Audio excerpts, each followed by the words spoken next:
Bueno, hola, buenas noches a todos. Digo buenas noches porque es el horario que corresponde, pueda subir esta clase y el horario que tienen de la misma. Esta materia se llama, seguramente deben saber, pero se llama Derecho Civil y Comercial.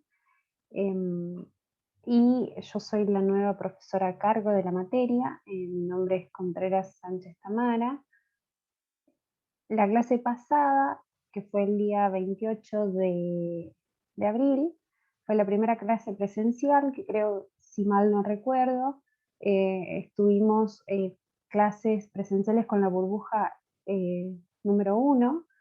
En la misma clase nos dedicamos a desarrollar lo que fue el concepto de derecho, los fundamentos, es decir, el porqué del concepto de derecho. Y bueno, tratamos de que la clase sea participativa, de que ustedes, a medida que yo vaya desarrollando los temas, puedan ir explicándome, dándome ejemplos o consultándome cualquier duda que vaya surgiendo.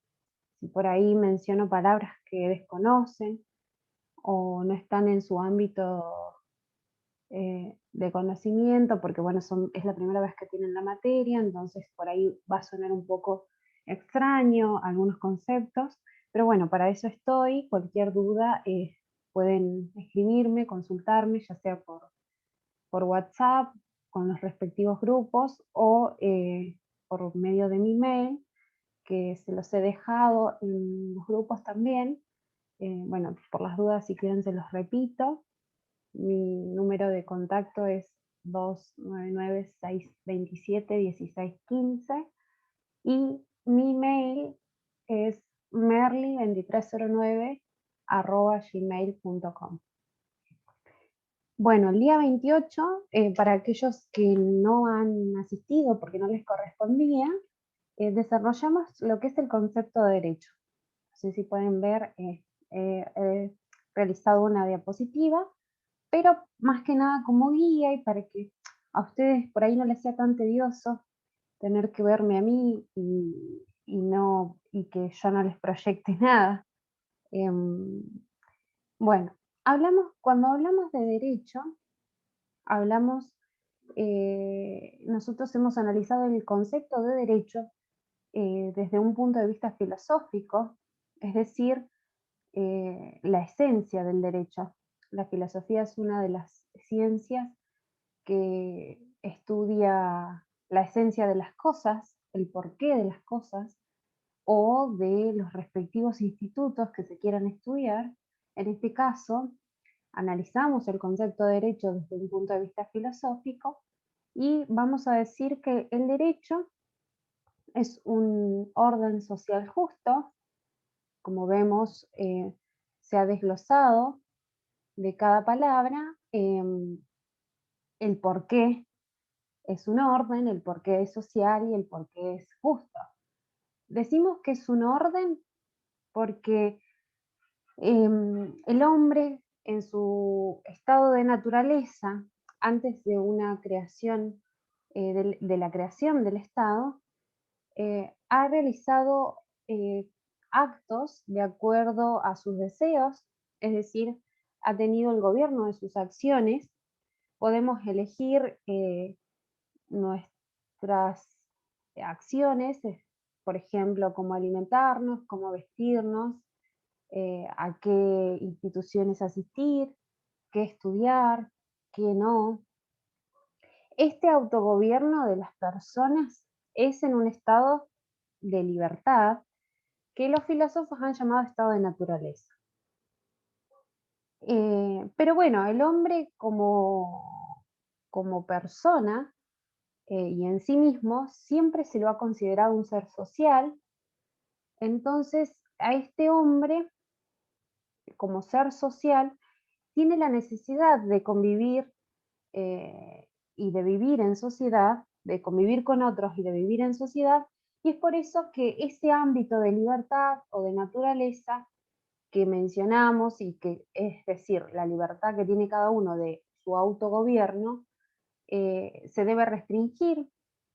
Este se debe restringir porque si cada uno en su estado de naturaleza amplía esa libertad y concibe hacer lo que desea, la convivencia en sociedad se tornaría caótica.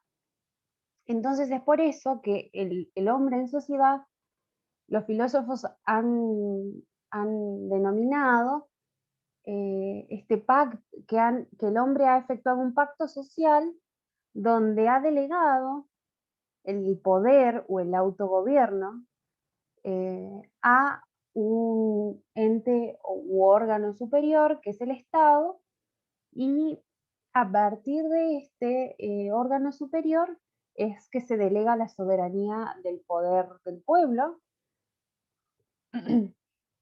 Entonces va a corresponder al Estado como órgano superior el poder regulador de la sociedad. Asimismo, este poder regulador tiene que ser en condiciones de igualdad, de justicia, es decir, este valor de justicia se analiza desde el punto de vista como valor moral. Decimos que la justicia siempre va a estar relacionada al concepto de derecho porque es el fin último que tiene el derecho y es el único valor que como antagónico, o sea, cada valor tiene su antagónico, eh, y es el único valor que tiene en miras o que se analiza desde el punto de vista de la otredad, es decir, de los otros. Yo, para decir que un acto es justo, siempre voy a mirar o voy a comparar dos situaciones que están sucediéndose con respecto a dos personas, a dos sujetos o a dos hechos que acontecen. Pero bueno, es como todos los valores, para poder decir que algo es justo, tenemos que ponderar, es decir, analizar estas situaciones que se mencionan y que, que el resultado o lo que se quiera analizar de lo que se sucede no sea en perjuicio o dañoso para alguna de las partes en juego. Bueno, por eso decimos que el derecho es un orden social justo, es un orden porque los hombres deben ajustar sus conductas o sus acciones humanas en una sociedad. Es social porque el hombre como ser social vive en sociedad, convive con otros, de donde surgen distintas consecuencias de acuerdo a sus actos en la faz externa. Y es justo porque esas conductas que se realizan en sociedad deben ajustarse en el ámbito externo. Es decir, yo ese poder de regular mis actos, el poder de autogobernarme, lo voy a tener siempre y cuando en la sociedad, en la alteridad, no perjudique a otra persona. Este pacto en el cual los ciudadanos han delegado el poder regulador al Estado, los filósofos lo han llamado contrato social. Y se lo ha denominado contrato social porque los contratos, eh, en su mayoría, y generalmente casi todos, tienen dos partes. Todos tienen dos partes, pero hay algunos contratos en los cuales una de las dos partes siempre es más fuerte. Entonces, por ahí la doctrina los ha clasificado con otra nomenclatura. Este contrato social tiene dos partes, como dije anteriormente. Una son los ciudadanos, que han delegado ese poder regulador, esa soberanía al Estado, pero conformado como órgano que va a dirigir y va a regular la sociedad o los actos humanos a fin de que en la sociedad se plasme o se vea eh, el bien común o la justicia. Em, bueno, bueno, acá está. esto que hemos denominado contrato social. Los hombres han efectuado un pacto.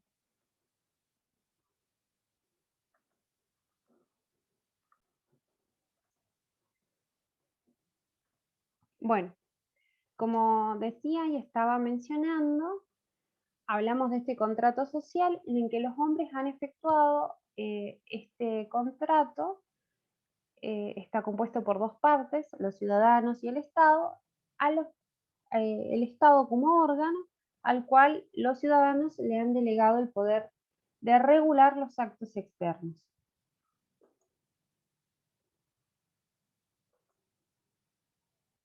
Y como dije, también mencioné, la justicia mm, es lo que va a tratar de lograr el Estado por medio de sus regulaciones. Es la justicia como bien común social. La justicia es un valor que se caracteriza por mirar a las partes como iguales, está dirigida al bien común y es el fin del derecho. O sea, hemos hablado de que ese orden social justo, como hemos definido el derecho, em, tiene en miras este valor, es decir, lo que se regule o todo lo que se busque de la sociedad es en miras al bien común, a la justicia. Nosotros generalmente, cuando estudiamos el derecho, hacemos clasificaciones y una de estas clasificaciones que se hace del derecho es en derecho natural y en derecho positivo. El derecho natural es el que se ha denominado y se ha estudiado por los filósofos desde la edad antigua, y es el que se establece teniendo en cuenta un conjunto de reglas que van a ser universales porque van a regir para todos, sin importar de qué estado se trate, de qué país se trate, de qué ciudad o qué religión tengan los respectivos países o ciudades. Y también se va a decir que establece, es un conjunto de reglas, como dije, universales, inmutables, inmutables porque van a regir y de hecho rigen desde todo tiempo y lugar.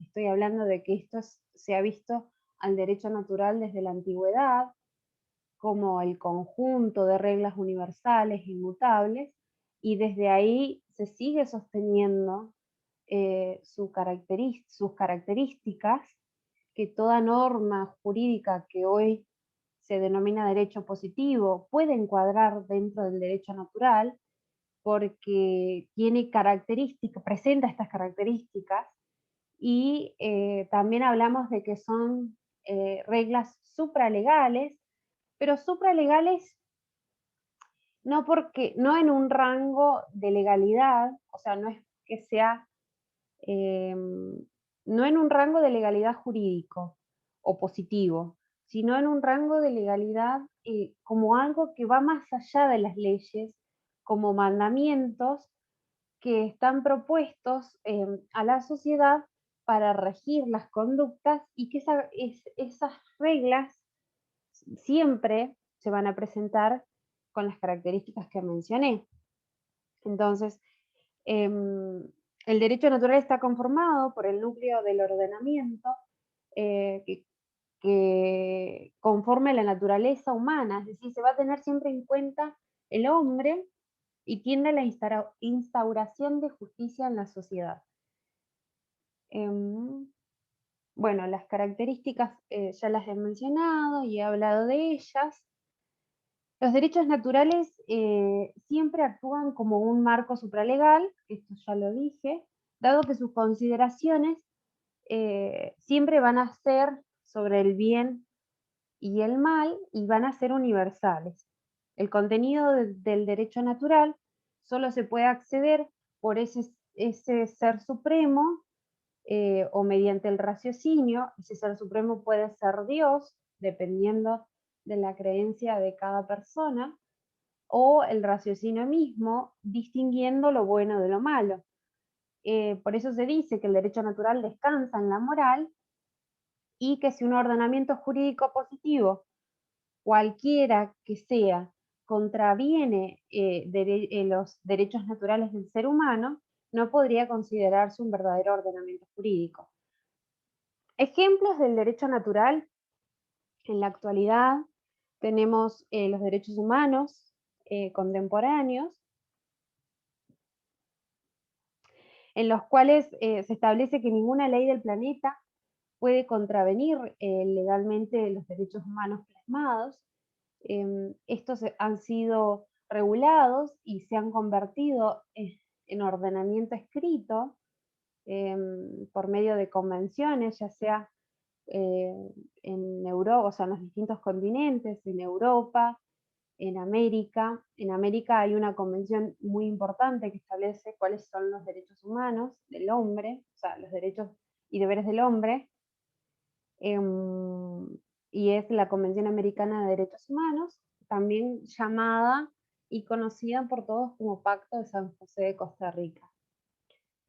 Bueno, estos son uno de los ejemplos que se consideran como parte del derecho natural porque han prevalecido en estas normas estas características que hacen a los mismos. Van a ser, van a tener un orden superior, provienen de un orden superior, van a ser universales, es decir, van a regir para todos, y van a ser, son inmutables porque han prevalecido en todo tiempo y lugar.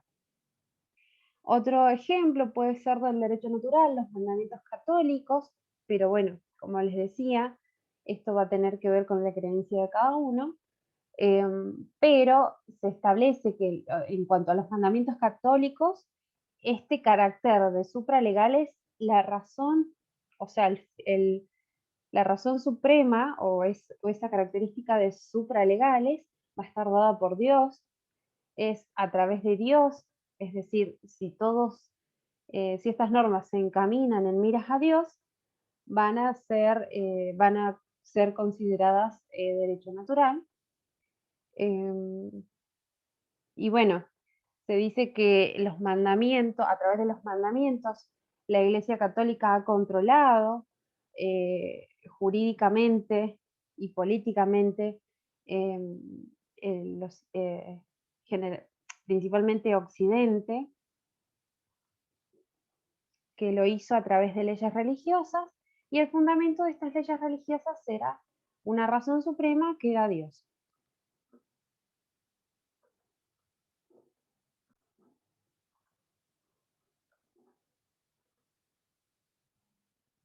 Disculpen, tuve que volver a conectar el dispositivo.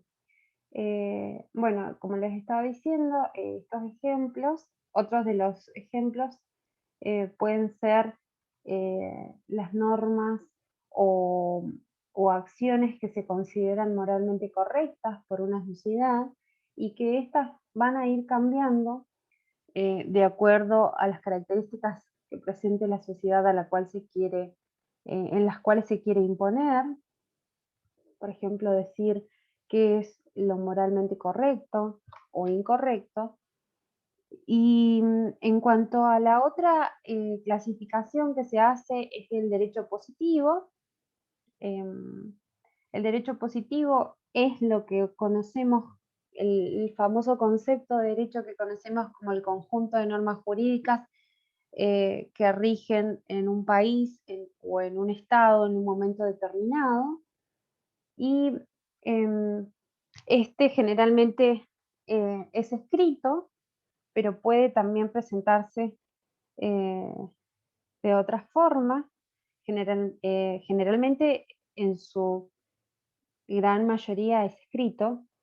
Está definido por los autores, la mayoría de los autores casi de la misma forma, y los que estudian el mismo, el derecho positivo, entienden que se inspira en la moral vigente de la sociedad, y que si no lo hace, si no se llegara a inspirar en la moral vigente de la sociedad, también va a seguir siendo derecho positivo, no deja de serlo.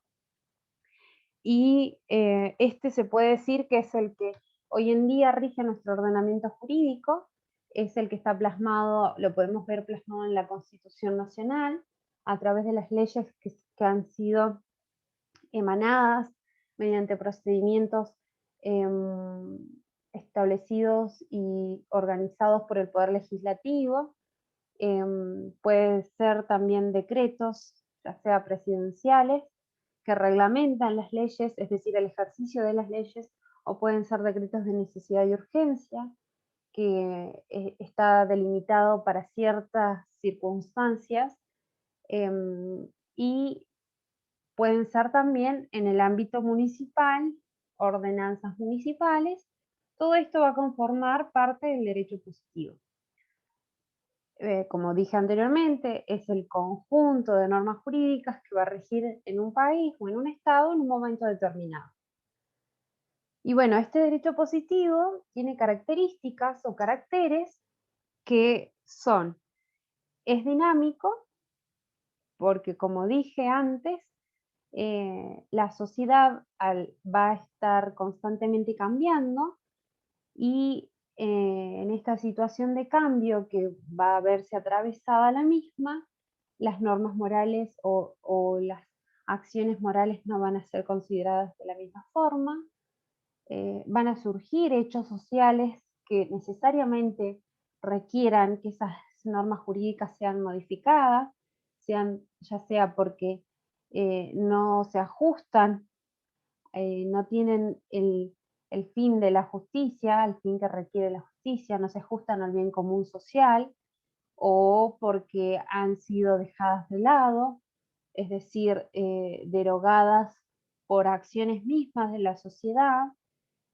Em, y entonces esto va a llevar a que se vean la necesidad de que esas normas jurídicas positivas cambien.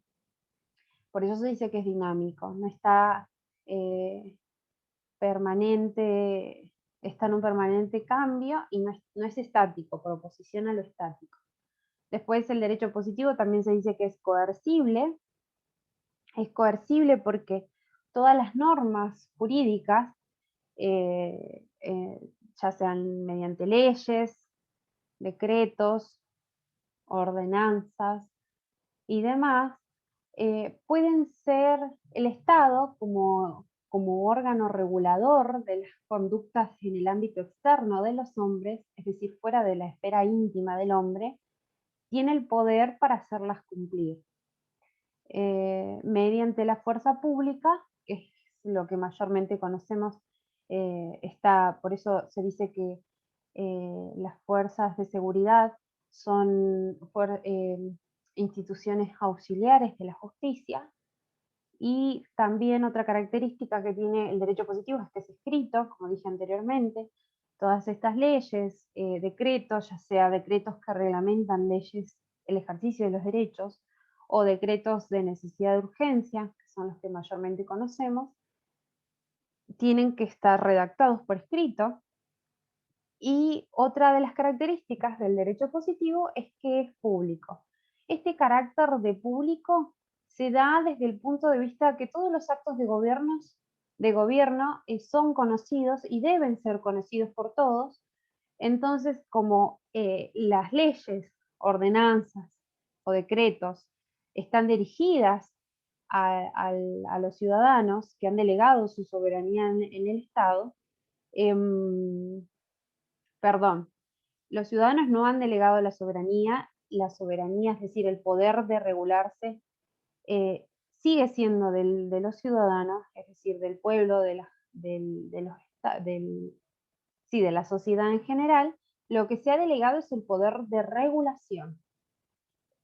Y decimos que la soberanía sigue estando en el pueblo y es de los ciudadanos porque la delega, o sea, la expresa, ese poder de autogobierno, los ciudadanos lo expresan a través de sus representantes en el momento de las elecciones, de emitir sus respectivos votos, van a delegar ese poder en esas personas.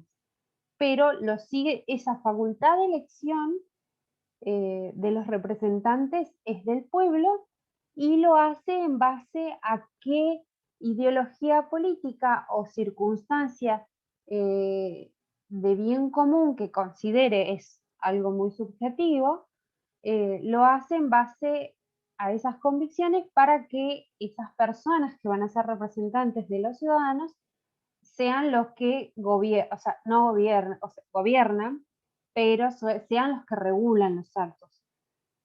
Bueno, por eso se dice que es público. En cuanto a la publicidad de esos actos, de esas leyes, de esos decretos, de esas ordenanzas. Eh, Generalmente toda legislación que es dictada por el Congreso de la Nación es plasmada en lo que se llama el boletín oficial, y a partir de que las leyes, una vez que son promulgadas, eh, van a entrar en vigencia cuando la misma ley lo establezca o a partir del momento de su publicación en el boletín oficial. Generalmente es de 8 días.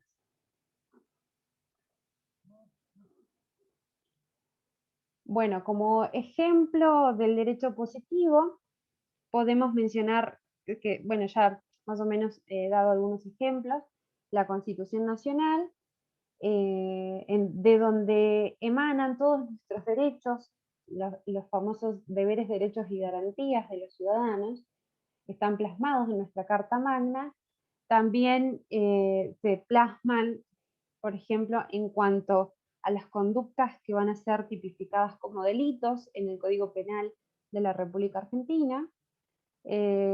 Pues están plasmadas este derecho positivo en lo que mayormente nos va a tocar estudiar, que es el Código Civil y Comercial de la Nación, que hace referencia a lo que es el derecho privado. Y bueno, los decretos, como ya mencioné, decretos, ordenanzas y cualquier resolución o dictamen que sea emitido con carácter de obligatoriedad y que esté dirigida a los ciudadanos para que los mismos los recepten y tengan que cumplirlos, o al menos acatar esas normas. Bueno, hasta acá estos temas han sido los explicados en la clase del día 28. em, y la próxima clase vamos a continuar con lo que se denomina las otras ramas del derecho positivo, que están plasmadas, también han sido clasificadas por la doctrina, y es de la forma en la que hoy se estudia el derecho vigente. Bueno, muchas gracias y nos estamos viendo.